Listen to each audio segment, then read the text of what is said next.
Just at first, I just want to reiterate on what Brad said. That that is something I never had, was a true brother, someone who really cared about me. I had loved ones in life, but I never knew what it truly meant to share my heart and give my heart to someone else. And once God came into my life and had that love upon my life, I could actually spread it and share it with others. And because of people like Brad and the other men of the refuge, I know what it is to share that love now. When I was younger, the best word to put it, I was crippled by fear. I was fearful of what others thought of me, where I was going in life, and just I wanted to be accepted so bad. And early on in life, I was definitely not accepted by peers around me. I was called a loser very young in life, and that stuck with me, which brought me into a very depressed state. And in that state, I was given to doctors, and doctors told me I was depressed. And I believed this lie that Satan was feeding to me started to build up in me, and I believed it for so long that I would just be this loser, this depressed person in life.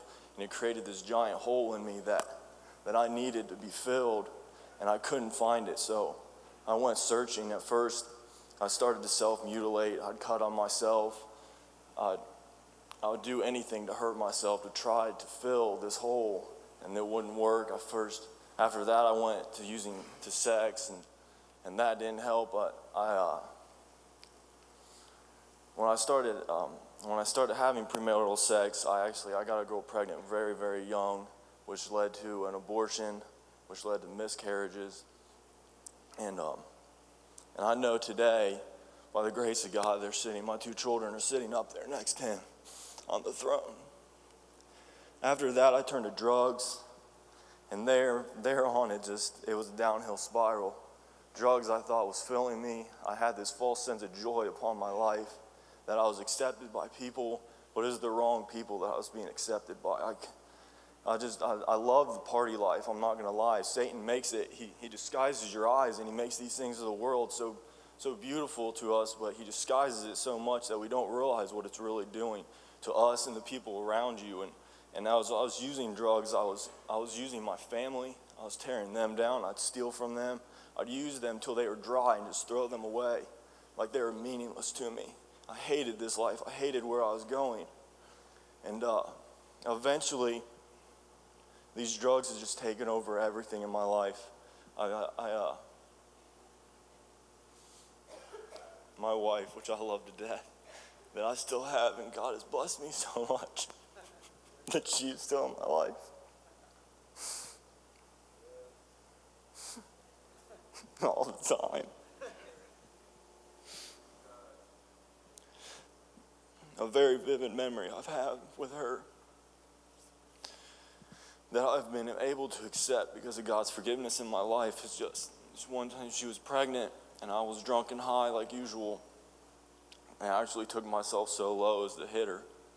And that abuse hurt me very much. I've actually had physical abuse to my son too.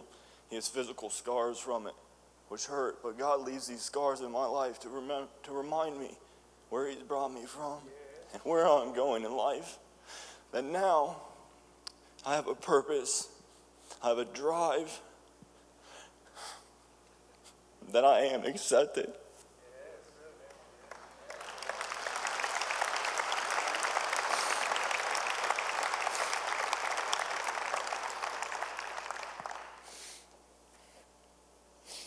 We're not meant to live this way. My bottom was heroin, jamming needles into my arm, smoking crack, and homelessness was my best friend.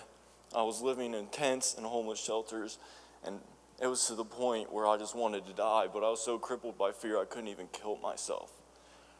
And now with Jesus in my life, I have a drive, I have a purpose, I have strength. I can stand strong for my family. I can stand strong for my son. He stands up and wants to pray now. And my son asks to pray. And that is the most touching thing to a father's heart in life, is to see your son want to be like the Father.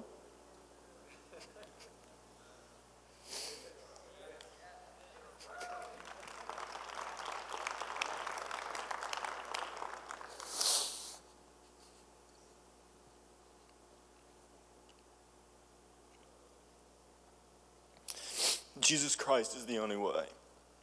I want to encourage anyone that is struggling with depression, fear, just life overwhelming you, that Jesus Christ is the only way. He's the way, He's the truth, and He's the light. He will strengthen you. He will tell you, He'll take you through anything that you think that you just cannot strive through.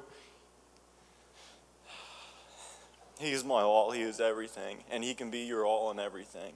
It doesn't matter what point in life you're at, if you're where I was at, or if you're the lukewarm Christian as Brad was speaking at, you can come back to Him. He will always accept you, no matter where you're at in life. And that's why God, my Lord and Savior, is so great to me. I love you guys, and I need every single one of you.